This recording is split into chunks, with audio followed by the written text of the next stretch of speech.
So enough build up. Where am I going with this? What does this post say? Okay, I'll get to that. It says, it amazes me how many married people want affairs on the side. Unless the marriage is polygamist, or is a polygamist one, or an open marriage, if you will, I don't see the point on getting married if you're going to fool around. If that person, husband or wife, makes you unhappy, then why get married from the get-go? Now, this is where I want to stop this post for a moment here.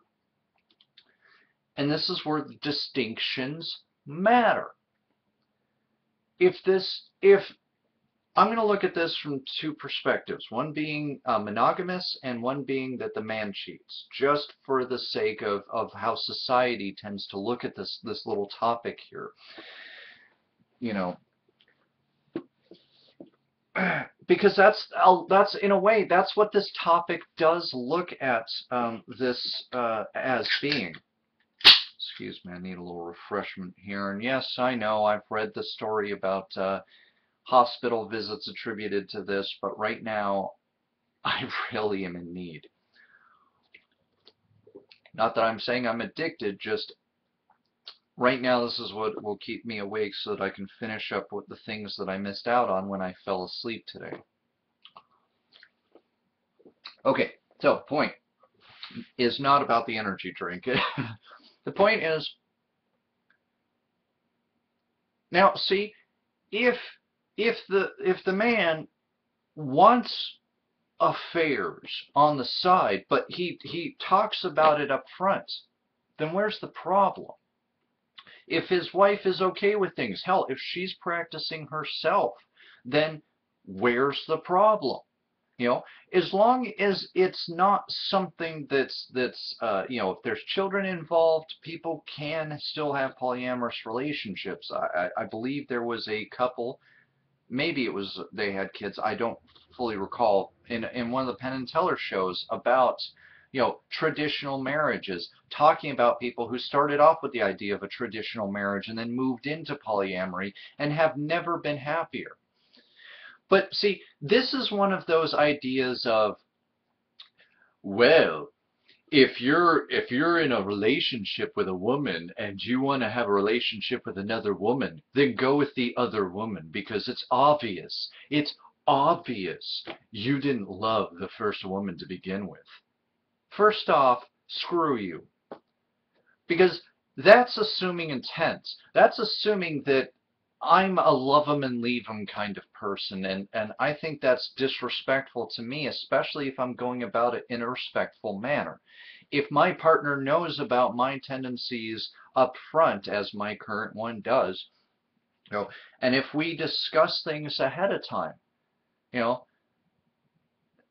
then there's an understanding there. But this is what people don't understand about true polyamory, at least going the polyamory angle here.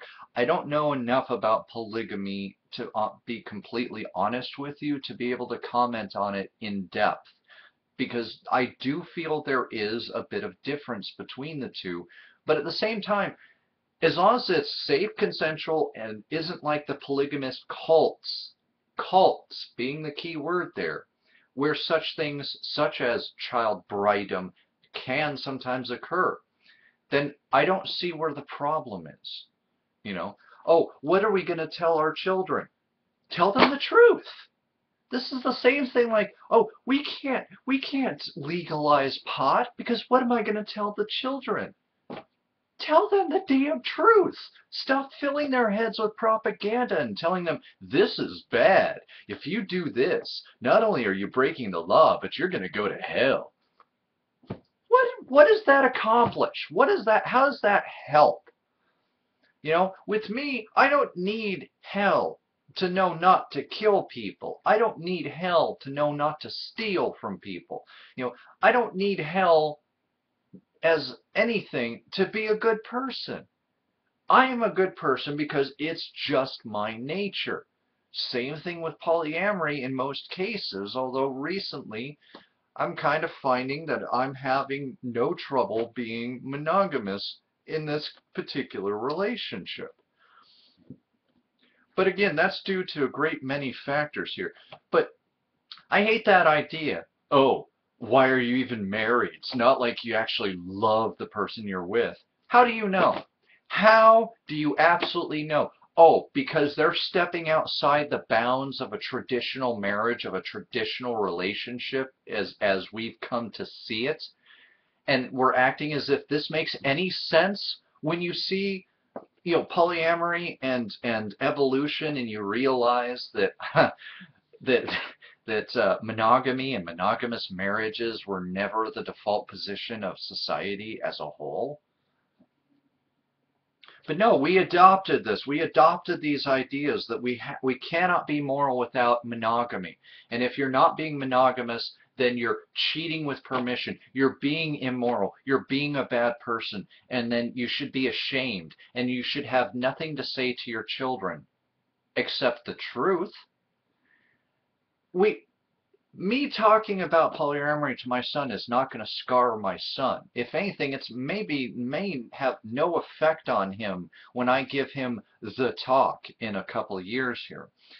And yet it may make all the difference in the world. He may say to himself, well, hey, Cindy, I have the kind of heart that can love, that can grow and encompass other people as much as I might love you. I want you to know this ahead of time. And I want us to talk about this, because if this is going to be a problem, then we should maybe just be friends, if we can still be friends. If not, then, it's not like I wouldn't want you to be able to explore this too, Cindy. If you maybe liked Jane or you liked John, then I can't have a problem with it with you if you don't have a problem with it with me. But the other thing is, it's, the post just goes on to basically say that none of this makes any sense. And from a monogamist standpoint, you're absolutely right. But then the author goes, see, and this is why I'm not rushing to be married anytime soon, which is fine.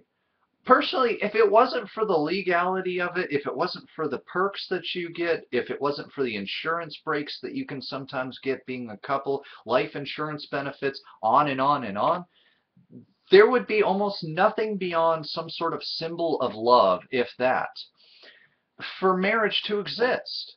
And I agree, the idea of traditional marriage with restrictive sex and sexuality within the bedroom, even between the couple themselves. The idea that sex has to be naturalistic, meaning it has to be for reproduction and reproduction purposes only. The idea that we cannot use birth control even behind closed doors or condoms, that condoms don't, that condoms are worse than AIDS, that in fact condoms cause AIDS, and all the other crap we've filled our heads with, not with science, but with pseudoscience, making us think that, oh, we're either this or we're bad. This goes back to when I was talking about that rapper's video, where he was saying that if a woman dresses racy, she's a slut. If she gets pregnant, then it's her own fault. She doesn't deserve a happily ever after because she's probably dirty and has herpes. And I think that that's a stupid, horrible, ignorant assumption, especially for people who look down on polyamorous for the same idea. Oh, you have contact with multiple genitalia? Well, even if I were to believe that you do it safely, you're probably so dirty and riddled with disease because you're not a monogamist. As if there are monogamous people out there who don't acquire sexually transmitted diseases, as if there aren't people who aren't born with things like AIDS and HIV, some of whom may or may not may choose to not tell their partners about that, which of course I wouldn't condone, but I'm just saying kind of happens. And on and on and on. Where there's situations where people make a mistake. Somebody steps outside the confines maybe of their relationship, or they just pick the wrong woman one time during a rebound, and before they know it, it hurts when they pee. And before they know it, they have some incurable disease. But they may have slept with only 2 people in their lifetime. Oh yeah, that's a man whore right there. Somebody who slept with 2 people in his lifetime and gets an STD. But no, we're not willing to even look at that. Somehow the goalpost has to move in the favor of morality or mob morality or social morality. Suddenly, if you get married but you have an open marriage, it's not a real marriage. As if there is any such thing as a real marriage in this day and age. This is an argument from ignorance, as well as an argument trying to be an argument from authority. Neither of these hold up. But again, I'm not saying that people who practice and who are monogamous are wrong, are bad, or should feel ashamed. Hell, I'm joining you guys myself, but by my own choice. That doesn't mean the polyamory goes away, but it means that at this point in my life, I feel more comfortable with only one person than I would having to care for on a full-time basis at least 2 people. And that's fine. It's what works for me, and what works for me is what works for me. It doesn't have to work for you, and you don't have to like it. But that doesn't mean that you have any right to pass judgment on the way I might choose to live my life. And if me and the missus decide to become polyamorous after we get married, you know what? That's only our business and the business of our partners. And when our kids grow up, it becomes a bit of their business. But the thing is, me and my girl, we generally have not brought the people we've dated around our kids for just such purposes of not wanting them to feel as if they have to get attached to somebody who's just going to go away. My son, in fact, my girl right now is probably one of only 2 people my son has ever interacted with and ever cared about. And that's because I've been very careful. But obviously, I don't think, if I link you to the post, I don't think you're going to see it. And I don't want people maybe going to this person to have unconstructive talks with this person. So all I'm going to do is link you down to the I'll put the post down in the underbar so you can read it in its entirety, so you can see how it looks given my viewpoint, given my talking points, as well as the evolution in polyamory lecture that a person gave after quite a lot of extensive research. I'm not saying it's 100% foolproof. I'm not saying it explains everything. I'm saying, though, that it is not a bad piece of research in the grand scheme of things. So check it out and see what you guys think.